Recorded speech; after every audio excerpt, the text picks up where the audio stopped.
tuned in to another great episode of Day and Night Conversations, where we do it day and night and day and night and day and night. This is your girl, Day, on the ones and twos with our beautiful co-host, Bria. Hey, Hi, Bri. everybody. How Welcome you back. doing? How you doing? I'm good. And on this great fall sunny day, we have Alice Tran. Hello.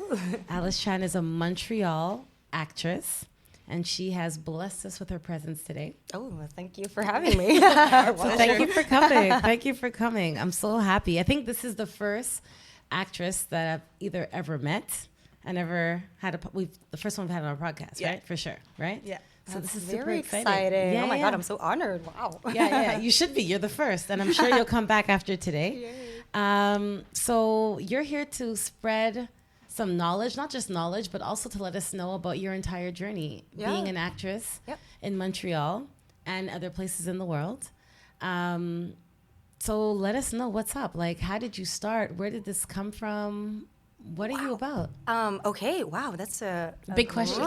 Big question. Do you guys have like 4 hours? As long as you want, baby. We're just going to roll with it. Okay. So, wow. So my parents are from Vietnam. Mm-hmm. They were born there. They came here. I was born here. And I've always been to a very, strict education, if I can say it like that. I went to Brébeuf, I did Villa Sainte-Marceline High School, and then I went to HEC. So I did my bachelor degree in finance and marketing. So that was supposed to be, the perfect journey or what you're supposed to do for Vietnamese parents. They wanted me to be a doctor, but it didn't work. So accounting and marketing. Oh my God, all numbers, that. next best Yeah, thing. yeah. You're like, that's okay too. And then after my bachelor, I didn't want to do that. I felt like I wanted to do something else. I wanted to have an impact. I had a voice. I'm like, I feel like I can do something else, right? And my aunt lives in Los Angeles. So I said, hey, you know what? I'm gonna take 1 year off. I'm just gonna go and travel, and I'm gonna go and see my family. So I went to see my aunt in LA. We were hiking and having fun, and I met this actress from London, and she told me about her work. I was like, wow, that's fascinating. So she told me about this coach, Ivana Chabuk, that coaches a lot of actors and actresses. So I went there, I took a class, and then that's when I decided to be an actress. Wow. How did your parents react to that? Oh my God. So I came back. I was there for 3 months, and I came back and I'm like, oh my God, you know what? I know what I want to do now. And I was telling my friends before that, when I was telling my friends, you know what? I know what I'm going to do. I'm going to be an accountant. And everyone's like, what are you talking about?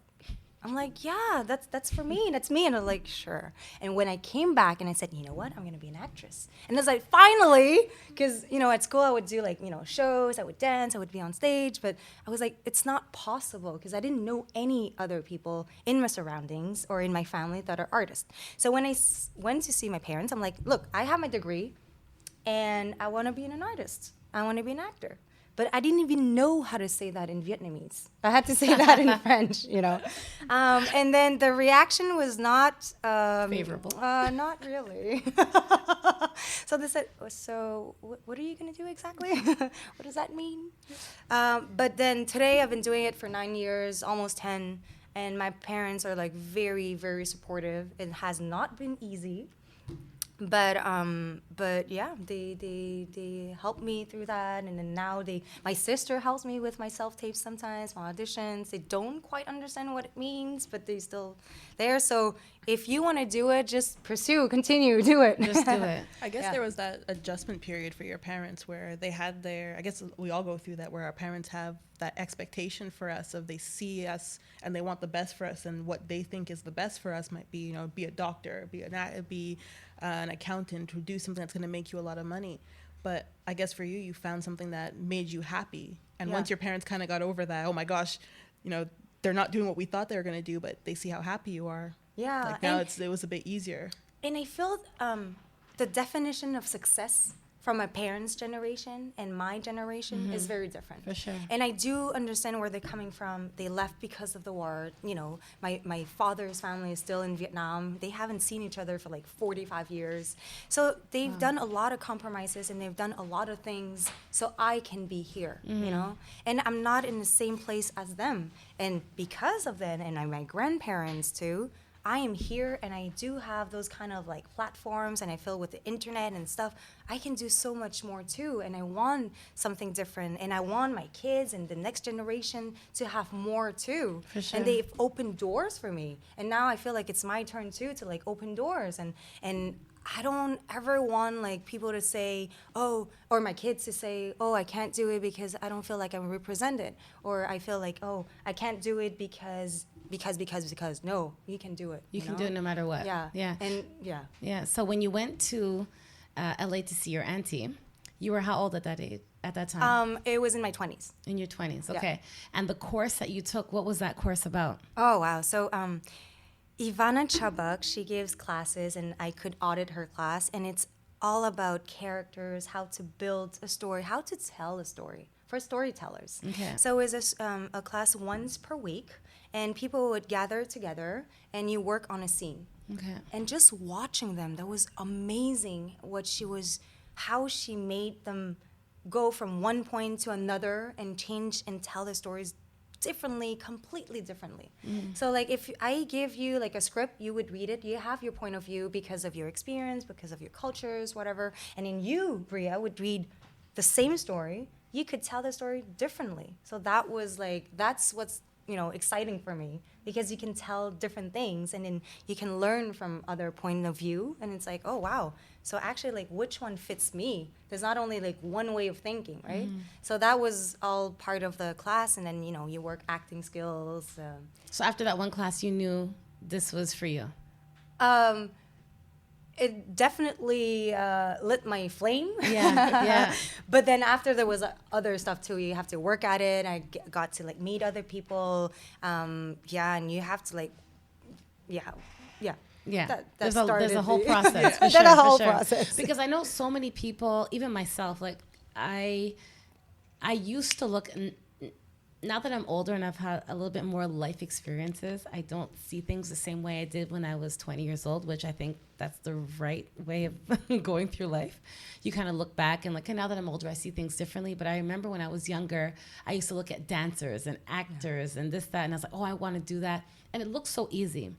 And I know that anybody who does anything well will always make it look easy, but acting always seems like something that people just are kind of handed. You know what I mean? People have this perception about acting, and anything that's makes you famous is kind of like easy. Like you're pretty, you know, your family may have money. For sure, you could be an actress. You know what I mean? It's easy for you, but it's not easy. Oh no! Oh my!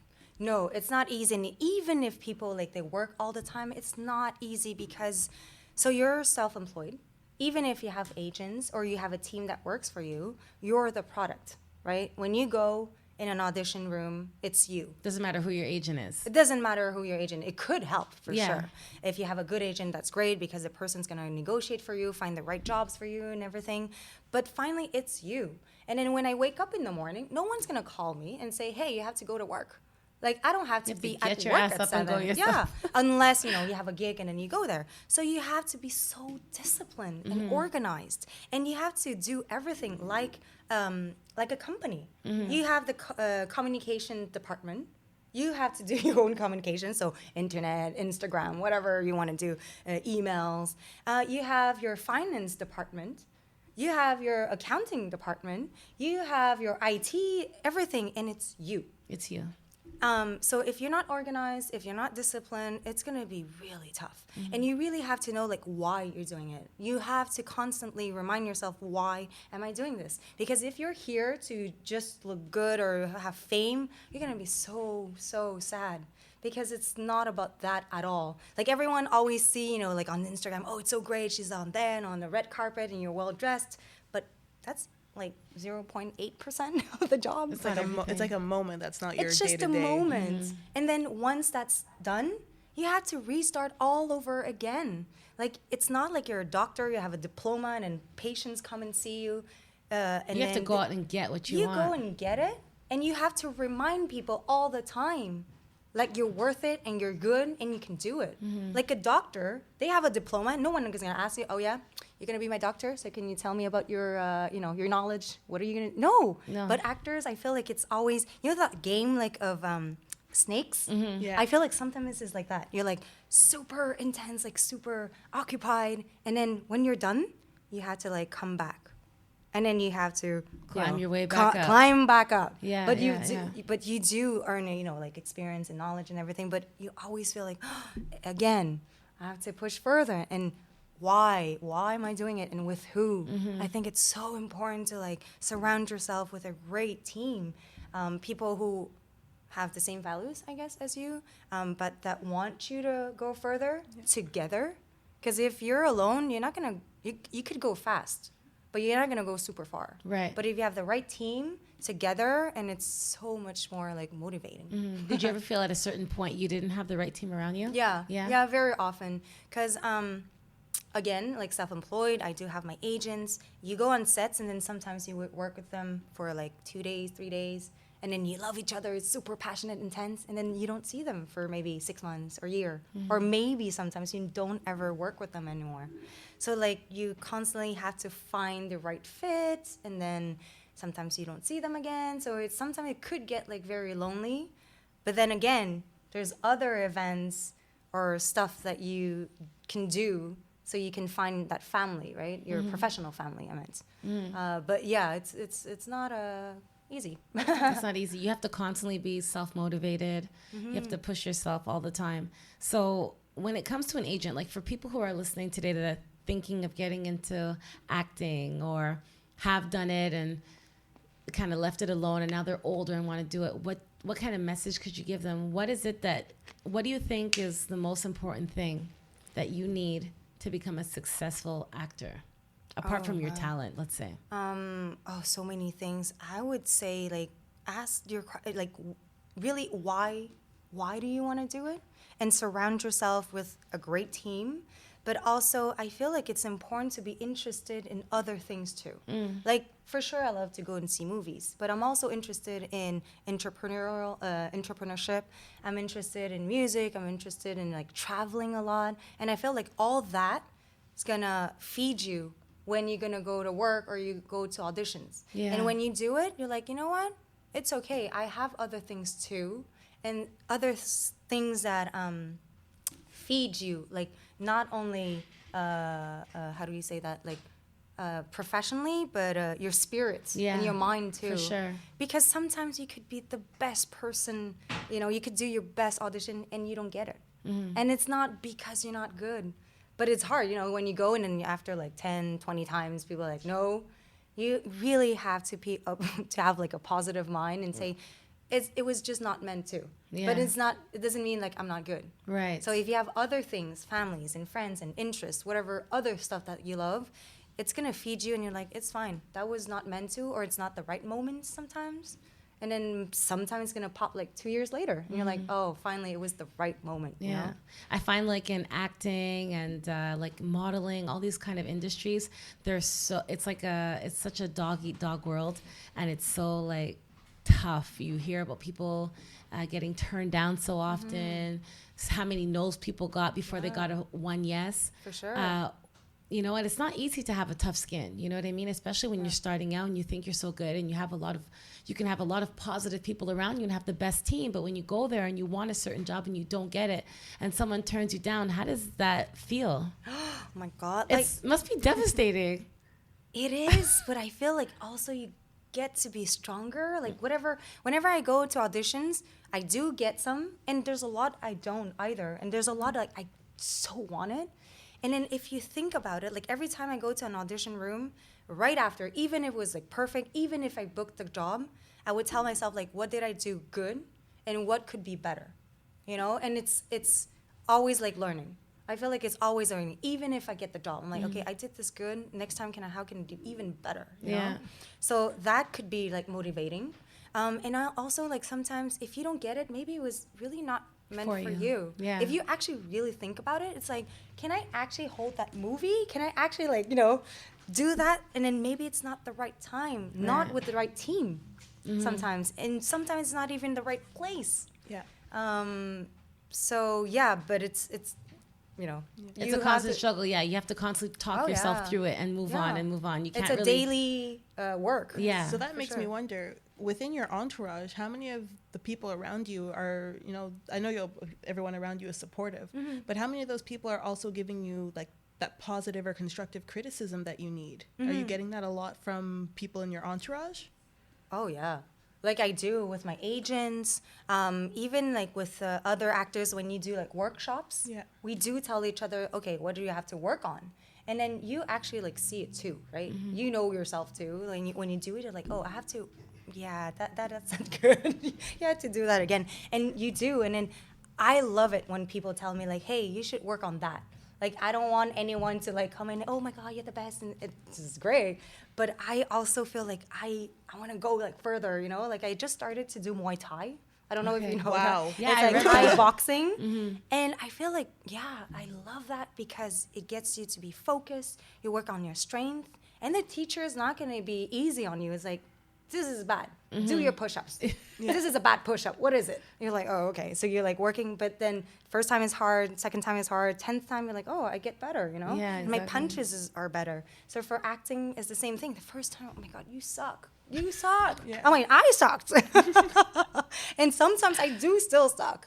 But then you do it, and then people, you're like, oh, how about like try this instead, So it's fun to see other actors that are great, and you learn from them. You can read books, of course, about that, watch movies about that, but and then you kind of like learn from it. You learn from it from there. Yeah. I know one thing is like I hate hearing my own voice. Like when I'm talking right now and I can hear my voice, it drives me absolutely nuts. People could forever tell me that I have a great radio voice, but I hate love your hearing my voice. voice. I hate it. I'm not even gonna tell you how I feel about my voice. I can't stand it. Do you hate seeing yourself on screen? You do. Even if people's like, oh, that was great, I'm like, oh, really? But then they see different things, right? Like, we're the worst person to criticize ourselves. We're always like, oh my our God, worst did you see enemies. this? Yeah, worst enemies. Yeah. But I feel like when you tell a story, either like on TV or on the radio, on the mic, like people, they want to feel something, I guess. And if you're like, you can do that, that's important. They don't care if your hair is, whatever other stuff. You're like, oh my God, I don't like this of me or whatever. They don't even see it. They don't even see it. Yeah, They're like, really? And Really? it's the same thing. Like if your friends would tell something about themselves, you're like, are you kidding me? That's not important. Right, for sure. So yeah, but it's funny. Yeah, when you're like, I just did a movie. It was at the FNC Festival du Nouveau Cinéma. Okay. And I was a bit shy. I was like sitting on my chair there, sitting me on the big screen. It was weird, but it was fun at the same time because it was fun to see the final product. We worked hard at it, and I'm so proud of the director. His name is Kinam Liduk. Okay. Shout out. Yeah, and the movie is called Canada, by the way. Simple. And very simple. And it was great because we were talking about the Vietnamese community, and I think it might be one of the first movies written in French and also in Vietnamese. Wow. And the main character is a Vietnamese person, and I was playing his daughter. So it was also great to see like Vietnamese on screen in Quebec au FNC, le Right, Festival that's du Nouveau crazy. Cinéma. So Yeah. that was like, wow, So whatever, like even if I didn't like to see myself, I'm like, no, I'm super proud. And there was so many like Vietnamese people in the cinema I haven't seen in Quebec usually because I haven't really seen a lot of the community, in the cinema in French. So that was great. It was nice. Yeah. To see your own people up there. Yes. Representing. Yeah, people that know my parents, or know my uncles, and they're like, oh yeah, that's so great. And yeah, so you feel proud. You're like, hey, we can do it. Your kid can do it too. Because you don't just do movies, you do ads as well. Yes. You do commercials. Yeah. Do you do not voiceovers, right? Like you're Just doing a bit. A bit. I wish I would do more. So. So what do you love? What do you like the most? All of it. Can I? You like Can them I all. just? No, I love all of it. You really do like it all. I guess it depends Yeah. on like what it is specifically you're doing, or the character that you're playing. Yeah, it depends on the characters for sure. What I love about voice is like you really can be creative. You can do like different voice tones, and you can be creative. Like I don't do animation, but like I think You'd like to. Yeah, it would be like interesting. For commercials, what I like about it is, so you work with like amazing teams. They have like a lot of budget. It's all about the Benjamins, baby. But then, so you get to see, I love equipment. I love to be on set because I like to see the lightings. I like to see the lenses. I like to see, people on the ground and they work together for like one thing. But then the creative part, sometimes it's, you're selling a product, right? So it's less creative. So the creative side is on TV shows. Where you can tell a story. When you have a character that's like really speak to you, that has a story to tell, it's awesome. You get to, tell that story, and you get to make people like feel different feelings, or like smile, they could cry, or whatever other things, like just feel something. That's awesome. Yeah. So you're on the TV show Jeremie on vractv, and your character is Laurence. Yes. So how much did you kind of put your own kind of personal spin on Laurence? Oh wow, that's a good question. Because like you put it, it'll give you a chance to think, but everyone kind of puts their own personal spin on a character. If we look at Spider-Man, he's been played by 3 different actors in the past 20 years, and each one has put their own little spin on it that we say, I liked this particular actor's Spider-Man over this person's. Yeah. That's interesting. When I auditioned, I think I was the only person who did like portray her like that, so I guess maybe that's why also like I got the part. But it's so when you watch a TV show or a movie, it's always like the girl falls in love with the guy, and the main character or the hero, sometimes the guy. But in that particular show, I decided, because in the show like I have a boyfriend and the main character is my lover. Yes, I had 2 men. And so I decided to show like, no, I wanted to have 2. And I was not falling for the other guy. There was one that was really the man of my life. I loved him. And for X reason, I also had a lover because there was another part of me. Like a strong woman who had like, drive. She's doing a motorcycle. She's a paramedic. And she decided to have a lover. And it's not because she was falling for him. He was like really fun. But she was really actually like in love with that guy. So I just made that choice. And I'm not saying I'm like that, like in real life or like, but I just feel like, I wanted to show something else. And then, the strong part of it is not like the girls like crying over a guy. I didn't want to show that. And so I think, I don't know if I did answer your question. No. What is the question? What are we talking about again? No, I do see it because you have such a strong personality. So you're putting, a little bit of yourself into that character and kind of making it your own in a sense. Yeah, for sure. And just, hearing that you didn't follow the usual female trope of, girl likes guy, but girl likes other guy. It's like, no, you made the choice, the character made the choice to fall in love with 2 different people. Yeah. And, love them equally, I'm assuming. Mm-hmm. And it's funny because I think the director was like, no, I think she's in love with the main character. And then we tried it. And he's like, no, I think you're actually right. It might be the opposite. So sometimes it's fun just to show different things, and then you might find like something completely new. Yeah, that's awesome. And on Jeremie, I guess this is a French show. Yes. So you speak 4 languages, right? Yes. Which 4? So French, English, Vietnamese, and Spanish. Okay. And have you had the opportunity to speak all of those languages like fluently in your work? Not in Spanish. Okay. But Vietnamese, French, English, yes. And where did you learn Spanish? At school. Wow. Yeah, at school. And I did travel to like Mexico, Spain also. And then whenever I meet like a Spanish person, I'm like, we will practice. Talk to me. You're gonna talk to me. You don't use it, you lose it. Exactly. Use it. Yeah, I kind of like stalked your Instagram a little bit. Oh. And I saw that you are very well traveled. Yes. So out of all the places that you've traveled, I could see your eyes already. Okay. Don't ask me. Tell me your number 1 and why. Oh, that's Like, I can't. hard. Come on, let's give her top 3. Top 3. Give me 1. I want 1. Okay, you want 1. Yeah. Like could be personally 3, or but professionally? Personally. Oh, that's so hard. That's why I said top 3. She doesn't want top 3. Okay, well, I'll talk about maybe Iceland. Okay. Yes, but I love everywhere. Okay, so Iceland because it's so different. Why'd you go there in the first place? It was your just... I just wanted to travel. I think I was watching soccer. Okay. And Iceland was like playing I'm like, what is Iceland? Like, I've never been there. What's going on Are there? you serious? You just picked up and went there. So I'm like, sure, why not? And then I don't know if you remember Wow Air. Now they don't exist anymore. Oh my gosh! Wow, you went No. back. But Wow Air was how do you say that? Airlines. Yeah. And there was really cheap tickets. It was like $400 to go would to never go. Iceland. Oh really? I was like, yeah, I'm Oh my ready. God. I'm going. So yeah, I booked there, and then I'm like, yeah, sure. I'm just gonna go there. And with my friend, we decided to meet because my friend was in Poland, and we decided to meet in Iceland. And I'm like, hey, my friend is a DP. He knows how to, film and do movies. I know how to produce a bit, and I know how to act. Why don't we do something? And then we actually pitched that idea to a Polish production company, and they gave us money to go and produce a 3-minute video.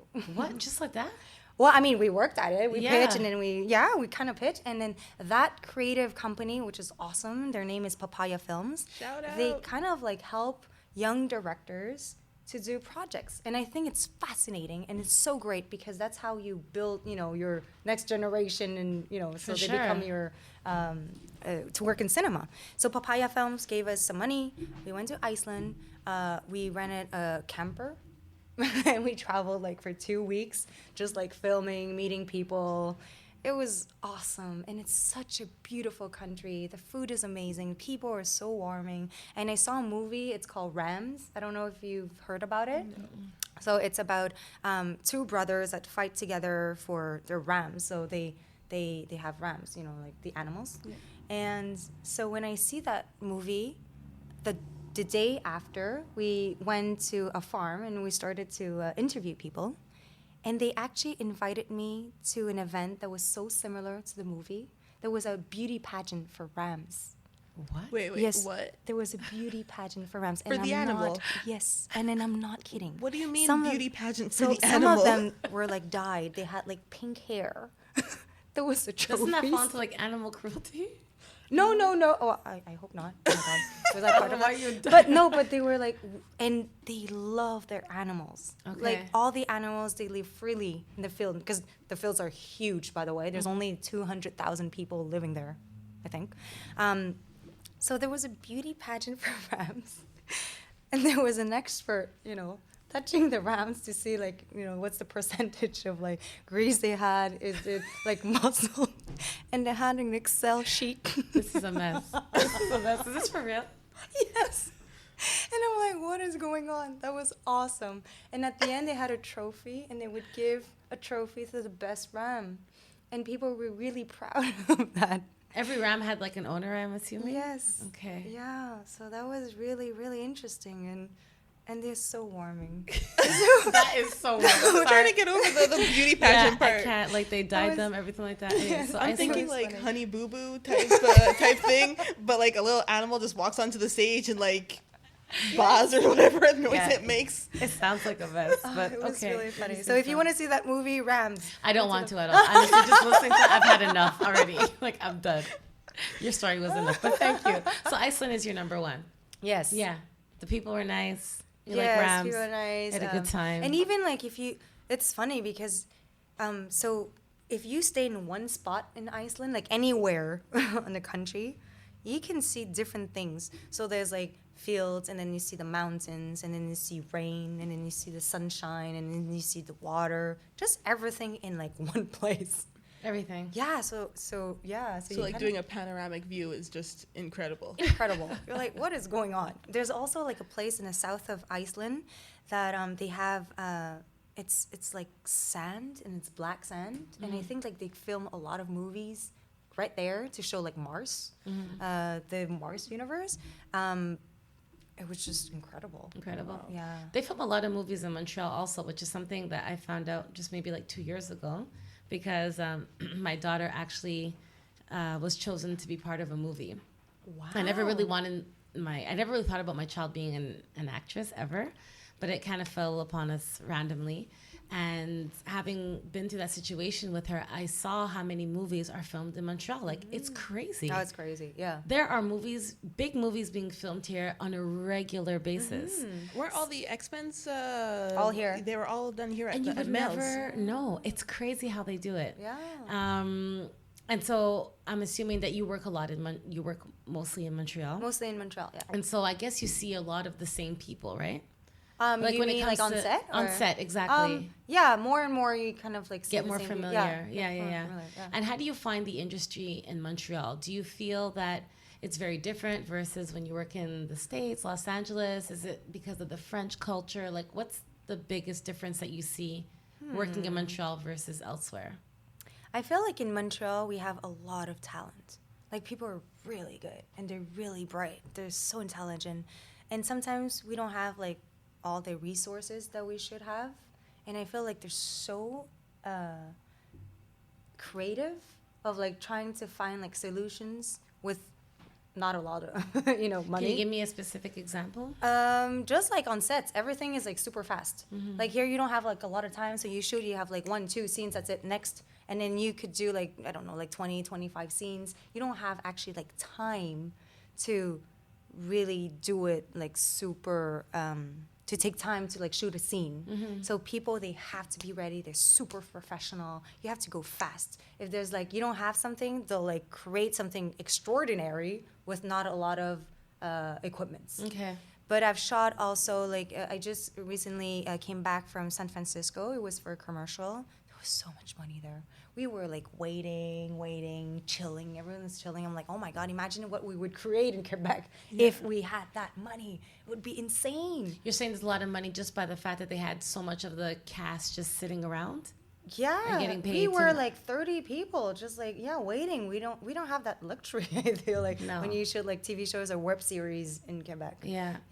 Like I have a lot of friends in Montreal that do like extra work, and even my daughter did extra work and stuff like that.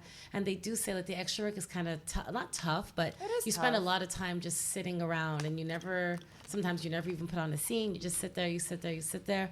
And I heard that the how would you say, like the acting companies in Montreal that are predominantly French have a less budget than the other ones, because I know a lot of American companies work here. You see that same difference at your level as well, right? Oh, yeah. You see a difference. Okay. Yeah, for sure. Yeah. But again, they are so creative, and I wish we had like more resources because we would do amazing stuff. But then again, maybe because there's not a lot of resources, people are so good. Because it's survival mode. Yeah. So you want to do it well. People have stuff to say. The content is really intelligent. It's great. So maybe that's why also that it's great. Yeah, I don't know. You never know. Yeah. You never know. And did you have something to say, Bria? Oh, finish your thought. Oh yeah, I was just saying, like, I know people out here that they go to castings and they do extra work, and even myself, like I've received like emails, stuff like that, asking for children for stuff, and I just find it so last minute. Like I never really understood that. Like they will send you a message at midnight, can you be there at 5 a.m? Like, dude, she's 3 years old, I need to prepare her. Yes. I mean, why is it like that? Is it to keep the movie confidential? Why is it so last minute? Part of that is, it's funny because we talk about it like all the time with my friends and my peers, and it's true. Like sometimes I would it's 5 p.m. My agent sent me an email. You're like, oh, you have an audition tomorrow for like a big TV show. There's like 10 pages to learn for tomorrow at like 10 a.m. So I'm like, does it mean I have to cancel my dinner, like not sleep and work? What do I do? Yeah. And it's very often last minute. I don't have an answer. Okay. I'm not sure why. Sometimes it's because it's like, a private project and they don't want people to know about it. It just goes like super fast. Sometimes it's really like you've known last minute that you got the budget and then you have a go and then you have to find it now. Why is it that last minute? I find it so crazy. Like, I'm like, are these people organized? I don't know why they're... I have no idea. It's the strangest thing. That's why when you go to like auditions, you have to be so prepared. Because if you don't on set, your chance is done. Yeah, and you're gonna be mad at yourself also. You want to do well, right? You go on job, you want to put the best quality you can. For sure. But if you're not prepared and you go there and you're like super stressed, and which is normal when you start and then you continue. If you don't shoot often, it's normal. You don't get to like practice. It's like a muscle. You do push-ups. If you do it every day, it's gonna be easy. If you don't, once a year, it's gonna be hard. Right. It's the same thing. So when you go to auditions, it's last minute, you've learned like 10 pages like the night before. You didn't have like that much time to absorb it, the words, and just make it natural. You get there, you get like stressed. Sometimes like 10 people sitting in front of you and they're like all watching you, or sometimes they don't because they're like on their phone. And they're like, can you please give me just 2 minutes? I've been working on that script the whole night and you just watched me for 2 minutes. No, but seriously. So you gotta just like be super prepared. And as for why is it last minute, I don't know. Yeah, if you guys have like solutions with us. I thought you'd be able to answer that question. I don't. Like, please tell me. I really don't. But that kind of goes into the question I have for you is how do you find that balance then of, you know, that work life and that last minute sometimes getting a call for something that could potentially be really big and having a social life, seeing your friends traveling. Yes. Like how do you find that balance? There's none. What balance? What? That's a very good question. Because right now, that's what I'm asking myself. I think you prioritize. When you have like a lot of time, you would just say yes to everything. And this year, I've learned about the power of focus. And I think it's so, and I've never known Probably in your Muay Thai. Yeah, you know, yes. Probably. Muay Thai is awesome. And seriously, I didn't know what focus meant. And focus means that if you have 100, let's say, projects that are awesome, you have to say no to 99 awesome projects. So how do you choose? How do you prioritize? Right now, I do a lot of like back and forth in the train because I go to Toronto too, back and forth. I can't do everything. And I also have time, I need time for myself too. Right. Like you want to see your family, your friends, but me time is very important because I need to relax. I need to like, you know, just think about what I want. Because sometimes when you go fast, you just say yes to everything. But do I actually want that? Right. And where do I go? It could be fast for 6 months, but what if I don't do certain things? I won't get where I want to be in 2 years. And I think it was like Mark Randall from Netflix that said, it's important to have the courage to walk from today in exchange for tomorrow. So sometimes you have to do some choices, very hard choices. Maybe sometimes like people, you're like, I don't think it matches right now, you know, like where we're going. Yeah. I don't have much time to go just chill, have a drink today. And then, you know, you make choices. And I think that's important to think like, okay, where are you heading? And then, you know, what's going to help you to get there, and what professionally or personally. And what is your there? Where do you want to, what is your ultimate goal? Oh, so many things. Like I still want to continue to do like movies, but I feel like I want to do something to like create a community where people would like push each other to go further. And I feel like maybe, I don't know if you know Jayshadee. He used to be a monk. He does like contents. And I feel like it's great what he does because he just gets people like you, like, you know, on the radio and talk about, you know, on purpose, talk about their work. And I feel like that's great. There's something about that I want to like push further, you know, get to people and then like how to build that community. That traveling for sure.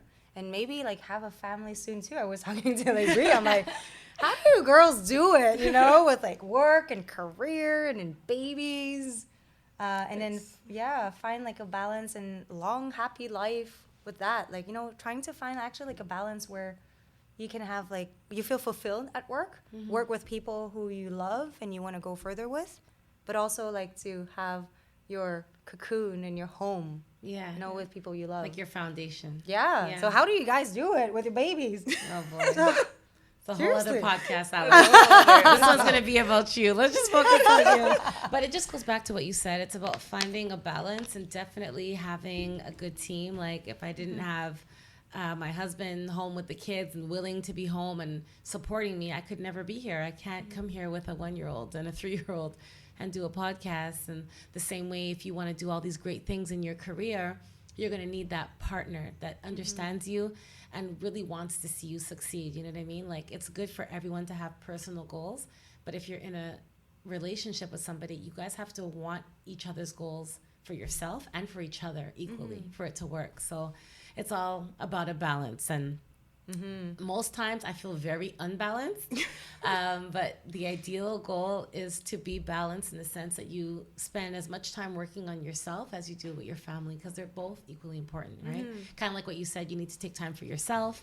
It's important because otherwise you just get caught up in all the game and all the drama. It's like you need to kind of pull yourself back and like you like settle yourself in. So it's super important. Yeah. But like going back to what you said at the beginning, like your parents wanted you to be an accountant. Like, well, they wanted me to be a doctor, but when I see blood, I faint. So it's not possible. Like a natural faint or an acting faint, like no, a real faint. No, that's a real one. And then so they're like, okay, well, your cousin is in finance. He does well. How about finance? So I went to HEC, business school, finance, and I'm like, I don't like this. Like, it's not me. And that's so brave of you. You know what I mean? For your parents to come here from Vietnam, work so hard, like you said, it must have been scary for you to say like, okay, I want to do acting.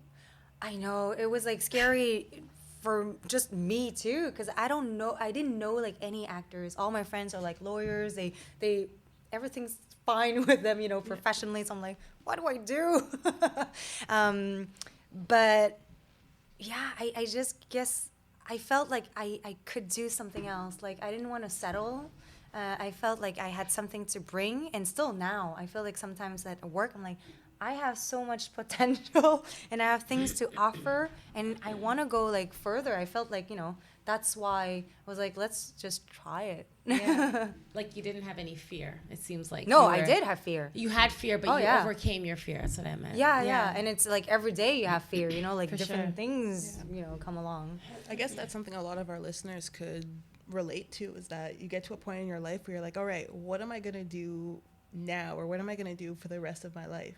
And they might be surrounded by people who have it easy in the sense that they already knew, they had a plan and they stuck to it and they're happy with their plan, whether it be becoming a doctor, being an entrepreneur, like they have a plan. But then there's those people kind of like yourself who you had an idea of what you wanted to do, but you weren't sure about it. So you kind of just took a leap of faith and said, okay, I'm going to try this and hope for the best, and luckily for you, it worked. Yeah, and I feel like at the end of the day, you're the one who's gonna do the process. Yeah. So if your parents, your friends tell you like, oh, you should do this, they're not the one who's gonna wake up every morning and like go to work and do it. Yeah.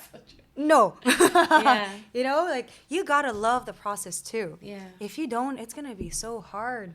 Like I remember I was working in a publishing company for like marketing and communications, and I remember like every morning waking up and I'm like, I don't want to go to work. And I'm like, let's try to find an excuse to not go to work. What can I say? Like, what can I do? And I remember like whenever I was at work, I would just talk to people. I loved the people with who I was working with, but the job was not motivating, and it was like, this is not possible. I can't do this for like 40 or 60 years. And plus, they don't need me because I won't bring anything, because that's not where I'm supposed to be. I'm supposed to be somewhere else where it's, I could bring something, or like, push, or how can I say that? Like you contribute something. Yeah, contribute. Yeah. So I felt like, finance is not. Did you ever feel like, I have to ask you, like so many times in the media, in movies, and comedy, all these things. Sorry, they like, especially for Black people, they do like, oh, he's gonna be the token Black guy. We're gonna have him come in like, yo. Oh gosh, the stereotypical. Because you guys all talk like that. Exactly, because that's how all Black people talk, and they don't say like Black. Sometimes they say the urban community and stuff like that. Did you ever feel that you were being pushed into a role to be the token Asian girl? Sometimes, yes. Okay. So I remember when I started, it was all about the nerd, or like I played in Lancé Comptes, and I was playing a punk hacker, really good with computers. So guys, I am really not good with computers. You're like, dude, this I'm like is not all of us. I'm like a dinosaur. I don't know how it works. But because of that look, I guess that's what I go for. Or like anything detective or medical, which is great. It's like good professions. That's good. But You're like, I'm over it. Yeah, I mean, like, it's great if I do it, but there's other things too that I can do. Have you reached a point in your career where you're like, no, I don't want to do this? Oh, yeah. You have? Yeah, okay. yeah. When I started, it was like just everything. Yes, Right. I'll say yes to everything. Yeah. And then once you start and then you have like more confidence, you know more, like About you the learn industry. more about the industry, but like, what do you want to do? Because sometimes you do something and you're like, oh my God, I was really not proud of myself, or I didn't enjoy it, or I didn't want to do that. And then you kind of like choose. And that's what I was saying about like, you know, prioritizing finally. And then I'm not going to do it with, for any cost. If I don't get like a role where I can say something or it's important or like, it doesn't have to be like, you know, for a cause, but the character needs to say something, you know? And for a while, I felt like when I was auditioning, the roles were not that interesting or fulfilling because it was also always just one-dimensional.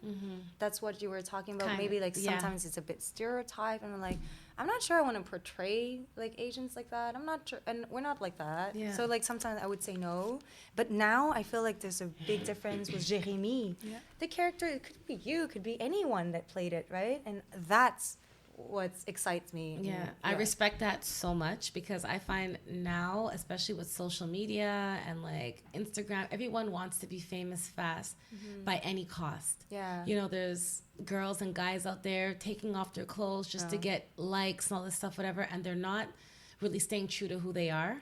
And you being a young woman in this industry, representing the minority, it's not easy. Like you can make a choice and decide like, I'm not doing this, and then you get no work. Yeah. And you said, you know what, been there, done that. Yeah. Now I want to do stuff that is not just about me making money, but portraying the right thing. And you spoke about that before. Like, I'm thinking about generations to come, and people don't do that. People are all in it for themselves these days. So for you to have that mindset, I think is amazing. Like, I commend you, because we need more people like you, people who are going to break boundaries, start in an industry where they've never seen people like you before, and like open up the doors to the generations to come.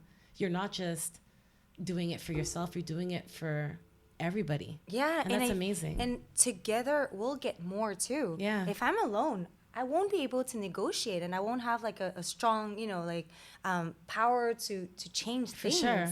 So if there's like more and more, that's when, you know, things can happen. But you have to have that first person, and I guess for a lot of people that might be you, who's breaking that wall, that boundary of, you know, an Asian actress can't do this, and saying no, I can do this, and you can do this. Yeah, it's gonna take a lot of work, but it can be done. Yeah, you just have to do it. Yeah, you have to do it, and sometimes it's hard because you try to do it and you don't succeed. And you're like, oh shit. Well, that's where that no, you can swear, but that's where that thick skin you said comes in, where you might get told no 30 times, but that 31st time when you're told yes, you get it. Exactly. You get it. Got it. Yeah. But like, you know, the movie Crazy Rich Asians, that was also but like it was also part of like the motivation for me. I was like, even if you didn't like the movie, it was so important. And I love the movie, by the way. But the actors, and it's great. And then now Simu Liu, he's doing like the Marvel. Aquafina is everywhere. Ali Wong, the comedian, and then just seeing that, and they're great. They're funny, and they have personalities. They're brothers or sisters. You know, like they have different things. And then when you see that, you're like, oh, finally, it's like, you know, open to like. There's no limit. You can create whatever you want. You're like, yes, I can do it. Okay, you mentioned Ali Wong, so I have to bring this up. This is something that actually I've always been. You know, if I say Ali Wong can go anywhere, right? You guys are drinking water. Okay, get ready. What is it with like Asians from different countries not liking each other? Like, what does it all start? Like, I think is she Korean or Vietnamese? No, I think she's half Vietnamese, half Chinese. Okay. Oh my God, I don't want to say like, you know, wrong information. I'm not sure here. Well, please Google it. That's my whole point, because they get offended. But Wong is Chinese. Okay. Like, Chinese people get offended if you call them Korean or Vietnamese and vice versa. Like, I know it's not all of them, but where did that all come from? Like, what is the big deal? And, like, how can we differentiate? Because for people, maybe like me, I'm not going to put myself out there, it is hard to tell the difference. So can you just give our before she answers, people think all black people look alike. Yeah, I know. And like we think all Chinese people look alike. And we say Chinese, like I'm Vietnamese. Like, okay, well I can't tell. Like, tell me. Can you clear it up? You're like, we're all one. Asia. No. I don't know. You don't know. All right. Okay. No, I mean like with the last name, sometimes you can know. You can tell.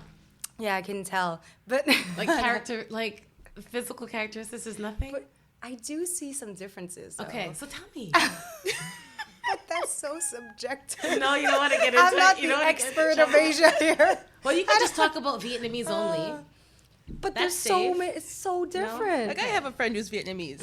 And when you said I didn't realize you were Vietnamese at first. I just went, okay, Asian actress. That way, it covers all my bases. I'm not offending anybody. It's the right continent. Exactly. Yeah. But looking at you and looking at my friend, I'm like, okay. The eyes. Not even. You can't tell You either. can't- I'm not I can't alone. tell. Because if you go in the north, I mean, there's Thai there. There's like a lot of mixes. You go in the south, I think the skin is like different. You go, I mean, it's very different. Like so yeah. I just really want to know for myself, so I could be like, oh, I would like to be that culture that I could be like, oh, I can clearly see that she's Chinese and not Vietnamese, and she is this and that. You know what I mean? But I guess I'm not gonna find it today. It's okay. I'll ask someone else. How about this? Figure out how each place's food. Then you're good to go. You find out, okay, Vietnamese food versus Chinese food, what's the difference? And then when you go to somebody, you ask them, hey, what kind of food do you like? And if they answer, you say, okay, prepared this way or that way, and then you'll know right away. Okay, Bria. Oh, that's good. I never thought of that. Sounds like a lot of work. I just wanted her to break it down to me easily. That sounds like a lot of work. Google it. Google it. That's always the answer. Okay, so where can we get authentic Korean food in Montreal? Korean food? I don't. Or Vietnamese? Vietnamese. Yeah, You're it's like Vietnamese. Korean. I'm like, why are we I talking was still about stuck on Korean? Korean. I was like, okay, no, that's not the right. See? If you had cleared it up for me, I wouldn't have made that mistake. I'm still confused. You I could told tell. you, You could tell. you have to ask what the type of gotta food. ask, you You gotta gotta do your work first. I was like, Korean? I'm not sure. I don't Bria know. said to go by the food, so tell me. Yes. Okay. So there's one restaurant. It's called Hoai Hung, Okay. which is really good. It's close to Côte Sainte-Catherine, I think. Yeah. And Victoria Street. And it's very authentic. There's a lot of Vietnamese there. So if you want to go see our place. Then I'll go What do in you there and I mean can analyze everybody. I mean, if we want to go, we're gonna go. Okay, so you gotta try go. it. Yeah, Okay. we're gonna try it. I'll try it. There's also like in Chinatown, but it's a Vietnamese restaurant. Okay. What's the name of the restaurant?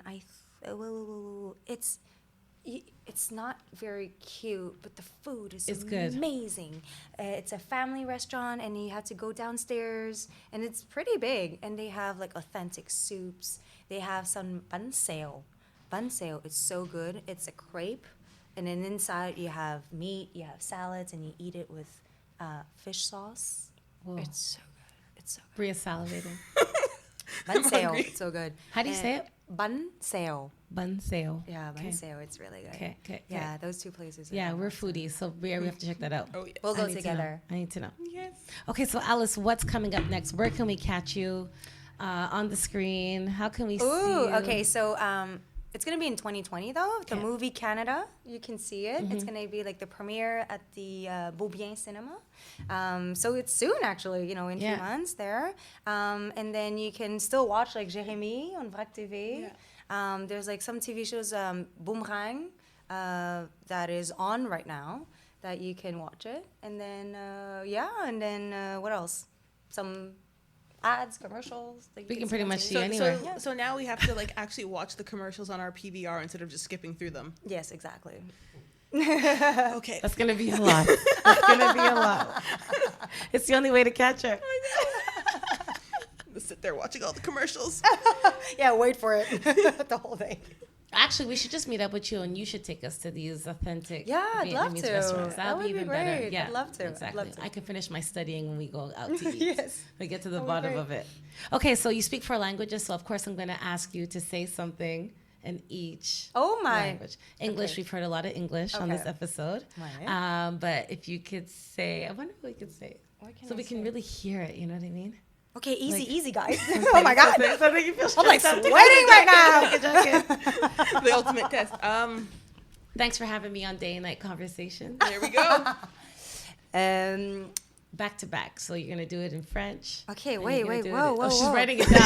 I know, I'm That's like the super discipline. academic. Yeah, I'm Vietnamese. What do you want? I have to write it out. So what? Alors, merci de me recevoir aujourd'hui sur votre podcast. Ça a vraiment été extraordinaire. Merci pour les rencontres, pour la discussion. J'ai beaucoup appris également de cette discussion. Bây giờ nói tiếng Việt á hả? Thì bây giờ là mình đang ngồi chung này, hai bạn ở đây. Cảm ơn em ở đây nói chuyện thích lắm. I want to do that. I was not ready for the switch. You saw Brian's face like, what is she doing? Xong mình sẽ đi ăn chút nữa chúng này bạn á. Now she called you an asshole. And you're a dumb bitch. You know what? It's so funny because whenever I talk to like my mom or my dad like on the phone, people's like, "Why did you yell at your dad?" I'm like, "I said hi, I love you." You know, like, what are you talking about? I said like, "Hey, what's up?" And he's like, "That's so rough." I'm Sounded like, aggressive. Oh. Because it's like kind of like shorter words, I guess, and it's Seems sharp. sharp, and I Yeah. think it comes from here. That's funny. When you speak like different languages, sometimes like your brain it has to switch. You know, your tongue has to Change. No, Yeah. seriously. Like in French, I feel like the tongue is like backward. In English, it's a bit forward. And Vietnamese, it's come from here. And even the attitude, like my personality changed. Yeah, I can see it in your neck. You're Yeah, doing like that. Vietnamese, Yeah. like, you know, the round. I'm like, yes, I'm Vietnamese. You know, in French, I feel like I'm more here. Like, oui, bonjour. Ça Okay, va bien, Spanish. etc. Spanish. Muchas gracias por esa discusión. Es muy interesante. No sé qué. No sé qué. No sé nada. No sé nada. ¿Qué puedo decir? Que las amigas aquí son muy interesantes. Soy muy grateful para las discusiones. Y vamos a comer Let's go comidas después, pero porque no sé qué decir más.